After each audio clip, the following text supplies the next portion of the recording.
The quotes that I'm going to read today are simple. And much like Sleeping Children, it's a very simple idea. Has anybody read this book, Ulysses? I'm not going to recommend it. It is one of the 100 greatest books, supposedly, but it's about one day in a life in Ireland. And I read the book. It took me about a month, and it was painful, and I still couldn't tell you too much what's in here. But that's not the kind of quotes that I'm going to read out of the New Testament. So I'll start with the first one. And this one is from Matthew 22, 34 to 40. And it's the greatest commandment. Hearing that Jesus had silenced the Satanese and the Palestinians together, one of them, an expert in the law, tested him with the question, "Teacher, what is the greatest commandment in the law?" Jesus replied, "Love the Lord your God with all your heart and with all your soul and all with your mind. This is the first and greatest commandment. And the second is, love your neighbor as yourself. All the laws and the prophets hang on these two commandments." So I've grown in to know that loving your neighbor means everyone. Doesn't matter where they are, we're all neighbors.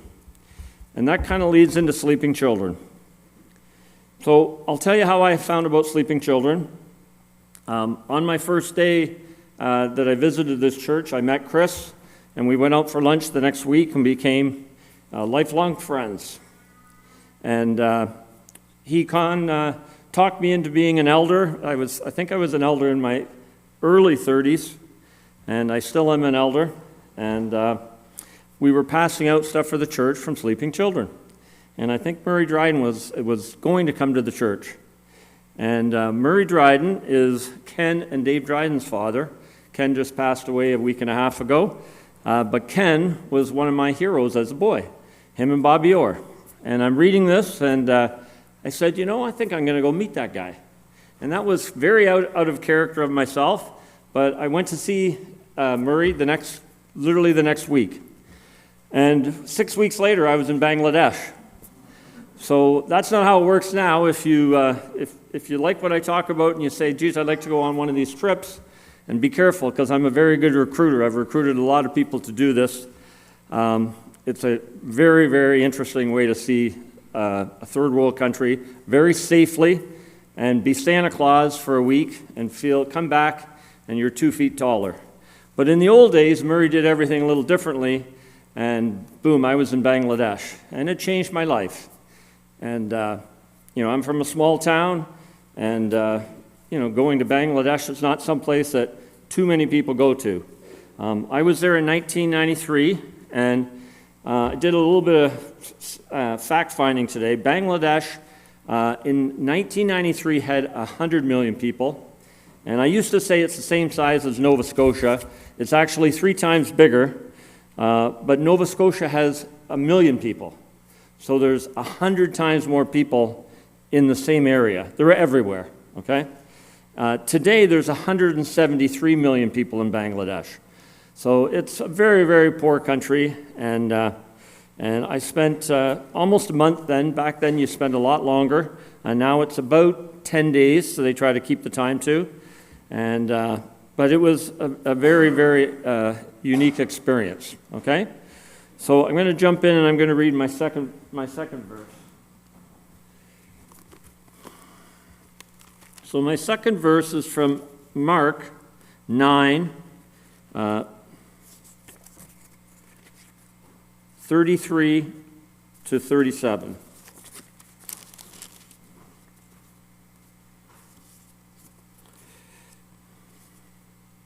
Who is the greatest? They came to Capernaum when he was in the house. Oh, excuse me here.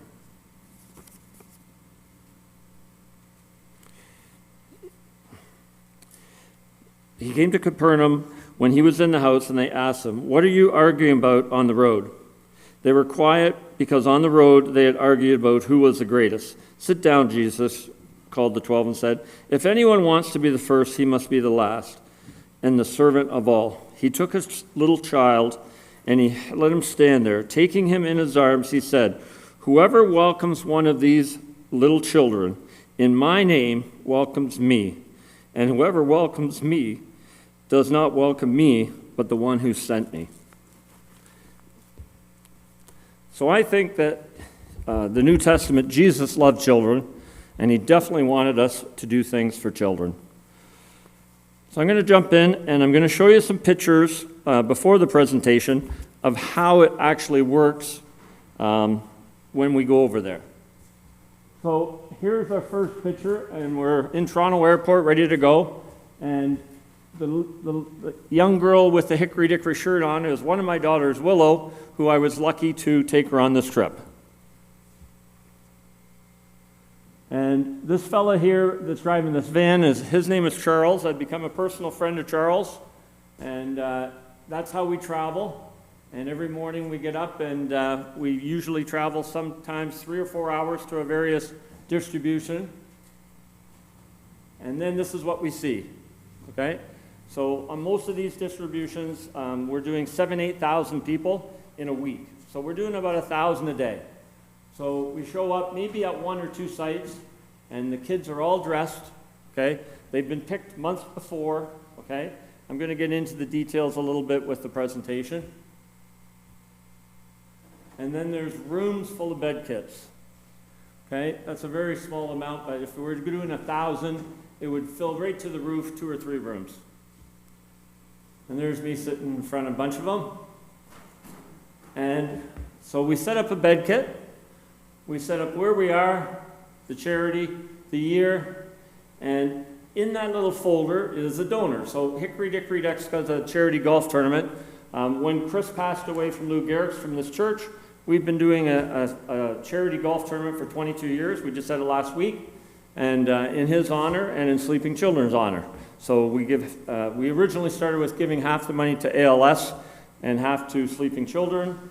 And when the youth center was proposed, we made it into the youth center getting a third.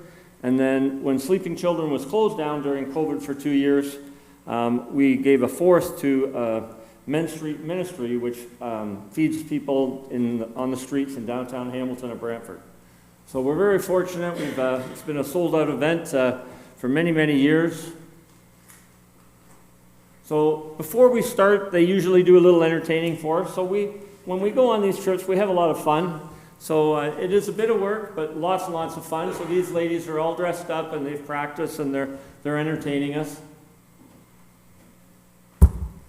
And then we're lining the kids up. So we bring in 1,000 kids, and in an hour or two, we take all their pictures. And, you know, some of them are excited. You know, they kind of know what's going on, and some of them are scared. They think we're going to give them a shot or something. And there's me with the photography. So I'm out there shooting in Kenya. The last trip I did 8,000 kits, and it's a $40 donation. So I'm shooting $320,000 worth of film, and I'm not a professional photographer. So it's a little stressful for myself, but I've gotten used to it. And what happens is once we take the pictures, when they go back to Canada, there's ladies, mostly ladies that volunteer, and they sort these out, and every donor gets a picture of their child getting the bed kit. So they make sure that it actually happened. And there's myself. This is a fella from my golf tournament that's actually my accountant. So I wasn't allowed to be in there for the real picture, but I jumped in for one that I sent him. And this was another friend. And you can see that some of the kids are smiling and having a great time. Some of them are nervous.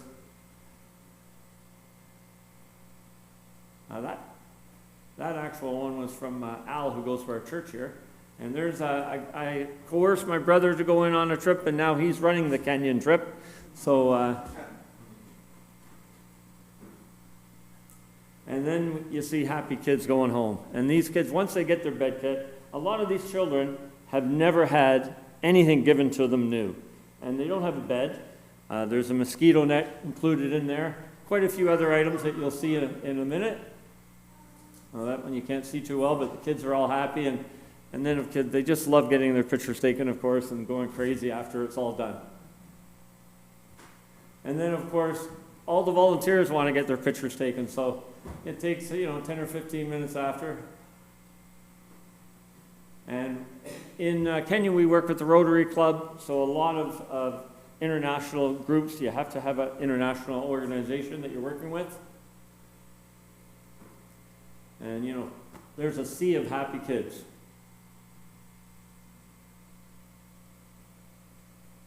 But they took us out for dinner too, so in the evenings, we did a little bit of entertaining, but most of the time you're exhausted and you're going to bed.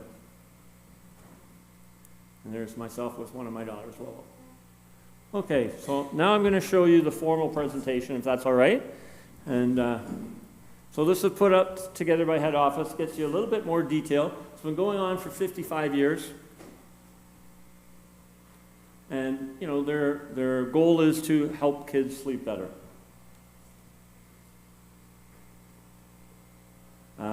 Their requirement is children 6 to 12, half boys, half girls, from any religious background. And to date, they've done 1.8 million. So this started out as a 60-year-old and his wife, Murray Dryden and Margaret's retirement project. And 55 years later, 1.8 million, almost 2 million people are sleeping better, not getting malaria, doing better at school because of his retirement job. So there is hope after retirement for us to do great things. And obviously sleep is very important in our whole lives. I used to do lots of presentations at schools. Quite a few of my kids have seen them, and they're very fun when it's a room full of kids. And the kids ask crazy questions, but if you don't think sleep's important, tonight sleep on the floor without a blanket and see how good a mood you're in tomorrow. And it's very simple. It's an easy thing to fix. And they've been providing mosquito nets from day one, so I think there's quite a few charities that actually that's what they do. But with Sleeping Children's been doing it for years. And that's an example of a boy sleeping in the bed. We actually, every country we try to go to, one or two that got them a year or two before, just to see how the kids are wearing, how they like them. And there's kind of a good close-up. So there's some school supplies, a uniform, school backpack. It's like a camping mattress, always a pillow and a blanket, a towel. All of these kits are made in these countries, so they provide work. You look at that kit and you think, it's $40 for a donation, by the way, and 100% of the $40 goes towards the bed kit. So I'll explain in a few more slides how the little bit of overhead is paid for, but it doesn't come out of the $40. But, a knapsack in Canada could cost you $40. So you get a lot of stuff. And it's providing, we go to where they're making all these things. We spend a couple days doing that and making sure that there are not children working in the factories and so forth, and that everything is kosher.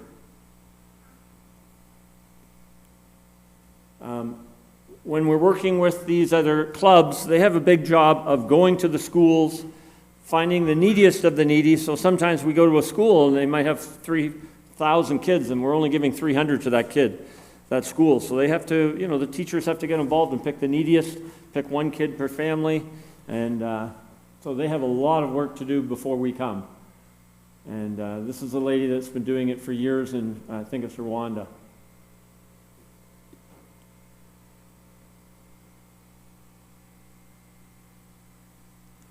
So when I started, a country had to make less than $1,000 for a family of 4. Now it's $8,000. A few of the countries that I've been to, Thailand was one that no longer qualifies. So it's not a third world country anymore. It's a second world country, and we don't go there anymore. But they're going to a lot of countries in India, a lot of different cities in India, and quite a few in Africa. So Africa is quite new in the last 10 years. And there's a list of the current ones.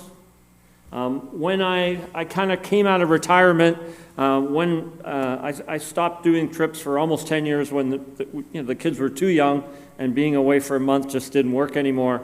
And then they kind of recruited me back. And Dave, who was the older brother of Ken, not quite as famous, not a Hall of Famer, but a fantastic man. He's one of my mentors. I actually trained him and took him on the last trip that his father went on. And we brought a CTV camera crew, and that was the trip that Chris Vise went on with me. And that was in 1999, I believe. And Chris was already sick, so I had the fun job of helping Chris get his clothes on and off every day. And we were gone for 3 weeks, and we had so much fun. It was just fantastic. So when I came out of retirement, I had to get retrained, so it's quite organized now. Lots of rules and regulations. I mean, they got a board of directors and so forth. In the early years, they didn't have any of that, of course. But I passed the training, and I went to Kenya and did a practice. And the fellow who was doing his last trip was a fella from Nova Scotia that I had gone on my first trip with Bangladesh for. So he'd been, doing it constantly because he was retired. And then he passed the baton for me, and I had to promise to do Kenya for 3 years, which I did. And then COVID came. So then the people that were going to take over that trip decided they weren't going to do any more international traveling. Most of the people in this organization are in their 60s, 70s, and 80s.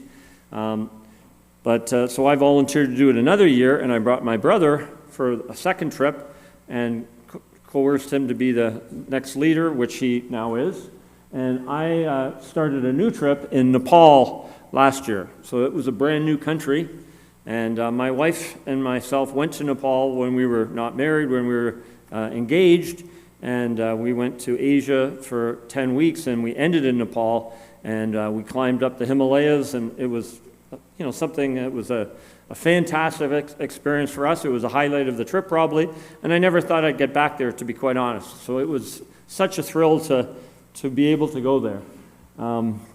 Just on a side note, I was supposed to be there in this November for the second year, and long story short, there's some turmoil over there now, so it's been put on hold. But that trip will go back on when they get their country back in order, sometime in the next few months. And Sleeping Children, again, is very, very organized.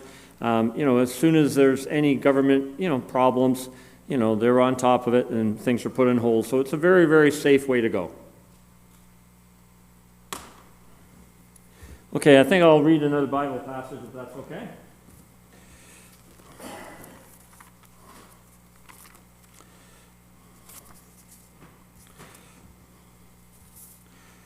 So my third one is Mark 10, 13 to 16.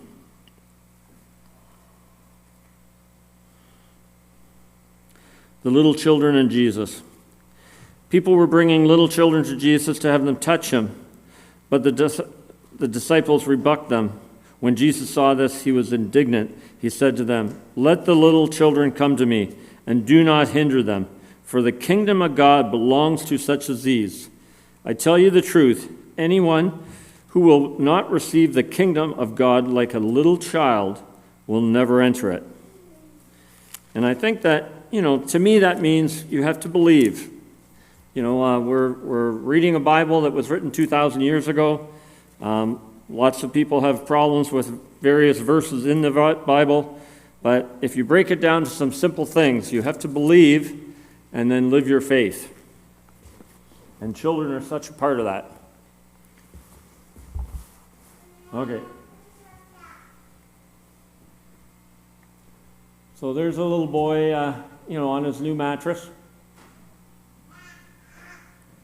And one of the volunteers, so in Nepal, we worked with the Rotary Club, and they had a Rotaract Club, which is young kids in their 18 to 25, and they were amazing.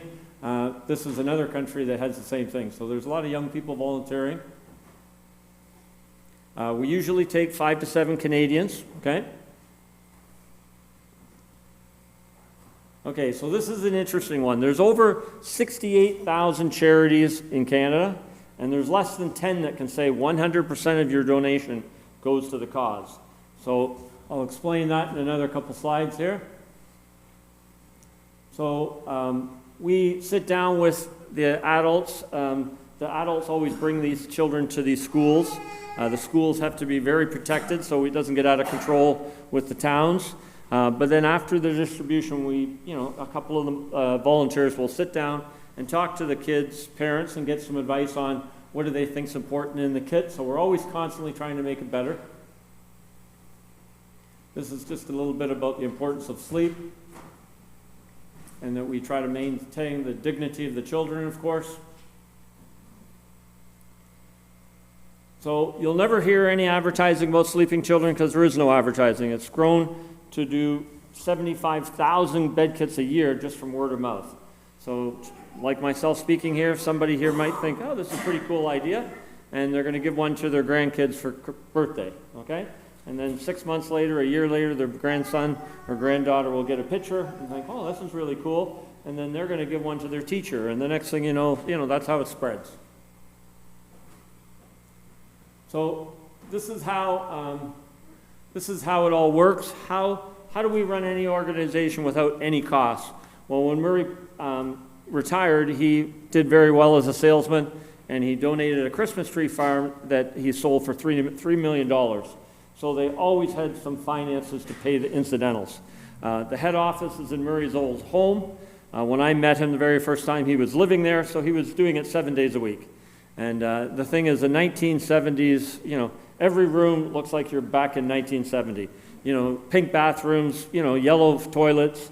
He didn't spend a dime on anything after he'd started doing this charity because he always said I could do one more bed kit. So his clothing was from the 1970s. You meet him in, 1999 when I went on the trip, and man, it was like 30 years back. We're back watching the Partridge Family. So, he's a classic. You're going to see a picture of him in a minute, and he's got one of his classic suits. So in the last 10 years, Dave was one of the guys that started this, but they've got some business people in Toronto, and they have a breakfast, and they raise about $100,000 a year to, again, pay for the incidentals. We did have a lady in the office that volunteered full-time for 25 years, and she eventually retired, and 25 years ago, they had to hire their first and only employee, and she's retiring this year. I went to Nepal with her just recently, Linda, and she was the only employee that got paid, but that was paid from these funds that came from the breakfast and his interest on his donation. So there's a picture of Murray in his 1970s yellow suit, and Margaret, his lovely wife. Margaret passed away, and Murray did this for 20 years without her. And I think at the ripe old age of 94, he married again, and he lived for a couple more years with his second wife. I won't get into that, but that just kind of shows you that, the well-being of sleep, helps so many other things, education. The mosquito net keeps them healthy. And, we've got, sleep experts, Harvard, that, think this is a fantastic charity. They obviously bought in of how important sleep is. And there's a cue card if you want to make a donation.